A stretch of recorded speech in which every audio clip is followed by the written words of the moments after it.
Hello friends, बरायबाय Bodo Job Info official YouTube channelआव आसा खालामो नोंथांमोना बयबो मोजां दङ।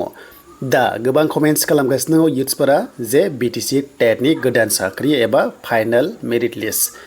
दा बेयाव जों मोननै टाइपनि जोङो TET खौ जों सावरायगोन बेनो जाबाय हाई स्कुल एबा हाई सेकेन्डारि लेभेलनि बेनिफ्राय LP UP दा बेनि सायाव जोङो सावरायगोन। जेरै नोंथांमोननि DWE बेनिफ्राय पोस्ट ग्रेजुवेट आरो ग्रेजुवेट टिचारनि सायाव जों बाव सावरायगोन। दा गोबांथार कमेन्ट्स खालामगासिनो स्ल' एबा डिले जानायनि जाहोना मा जानो हागौ आरो BTC आव MLA इलेक्सन एबा केन्डिडेट्स दङ बेनि सायावबो कभार खालामगोन।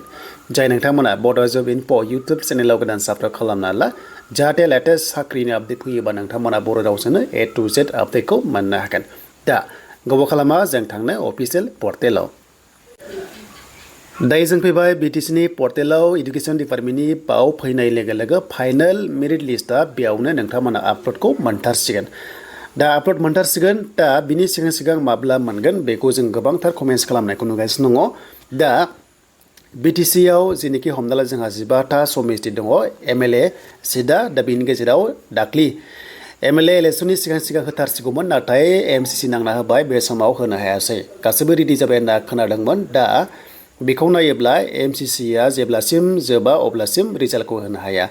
दा बेखायनो दा जिनोखि इनफरमेसन मोननाय बादिब्ला 4 मे अके स' 4 मेनि उनावसो टेटनि रिजाल्टआ फैसिगोन मानोना बे समावहाय केन्डिडेट सोर देरहागोन देरहाया MLA जेनोखि आसामाव 126टा दङ बिथांमोननि रिजाल्टखौहाय 4 मे खालि होसिगोन एन्ड बिनि उनाव सेकेन्ड सप्तानिफ्राय हमना ला सेकेन्ड सप्तानिफ्रायसो BTC आव टेटनि प्रसेसा जानाय चान्सखौहाय सर्सआव मोननो हादों। दा बेखायनो नैबे 984 पस्टआ आफ्टार 4 मेआव रिजाल्टआ फैनाय चान्सआ दङ बेनो जाबाय LP आरो UP लेभेला। दा मोनसे सर्सआव मोननाय बादिब्ला दा 100% आं बुङा बाट सर्सआव मोननाय बादिब्ला जिनोखि एक्सट्रा एक्टिभिटिस सार्टिफिकेट थायोना जेरै हमना ला NCC बेनिफ्राय स्पर्ट्सनि थाबाय बेनिफ्राय कालचारनि थाबाय स' बेखौहाय जायनोखि बिथांमोना बे टाइपनि केन्डिडेट दङ केटेगरियाव दङ स' बिथांमोननि सार्टिफिकेटखौ नायबिजिरनाय हाबाफारिया जादों होनना जों खोनादोंमोन। दा बे जोब्बायना जोबाखै बुंनो हाथ'ला नाथाय बेखिनिखौ नायदोंबादि एसे जोङो हमदांनो हादों। दा बेखायनो बे गासैबो भेरिफिकेसना जोबनाय लोगो लोगोनो फाइनाल मेरिट लिस्टखौ नैबे 984 पस्टखौ होगोन।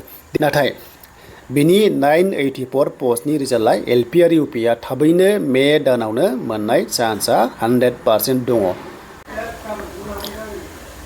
दा जों बेखिनिखौ मोनथिथ'बाय LP UPनि थाखाय दानिया नेक्स्ट भेकेन्सि 1000नि खाथियाव एनाउन्स खालामदोंमोन दानि गोदान सरकारा।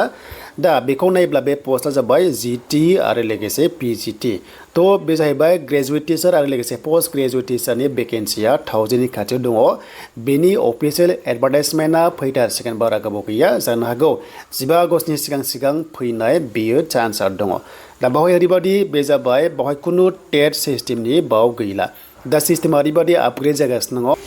दा बे टेट बेनिफ्राय काम रिक्रुटमेन्ट जिनोखि टेस्ट जायो बेवहाय 1:1 इन्टारभिउआ जागोन बा एग्जामा जागोन आरो अके माने जास्ट रिटेन एग्जाम बेनिफ्राय जायनि काट अफ गोरोबो बेनो साख्रि मोनगोन। बेवहाय खुनु अरेल टेस्ट गैया खालि रिटेन एग्जामिनेसन बे टाइपनि जानाया आसाम स्टेटआव जोबोर मोजां जाबाय। बाथ्रा जाबाय बाव खुनु टेट बादि गैला दा जेरै LP UP टेट जासै जानानै एप्लाइ खालामनांगौ बेबादि नंला आरो।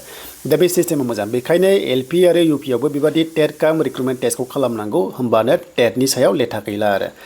दा बे जोबोर मोजां थांखि जादों आरो बेखौ नेक्स्ट लेभेलाव LP UP आवबो खालामनो हागौ आरो खालामबा जोबोर मोजां जागोन। दा बेखायनो बेयाव GT PGT आव नोंथाङा एग्जाम लिरनोबा BEdआ कम्पालसरि थाथारनांगोन अके पास आउट जानाय जाथारनांगोन होमबासो बे पस्टआव इलिजिबल जागोन आरो बे पस्टआ थाबैनो फैथारसिगोन। देन ग्रेड 3 आरो लोगोसे ग्रेड 4 BTC नि सायाव जोङो सावरायगोन। दा बेखौ सावरायोबा जोङो सावरायग्रोनांगोन BCDC बेनिफ्राय सेक्रेटारि BCDC आरो लोगोसे फरेस्टनि सेलारिनि सायाव जों बेखौ सावरायनांगौ जायो बेखायनो नेक्स्ट भिडिअ नोंथांमोना मोननो हागोन।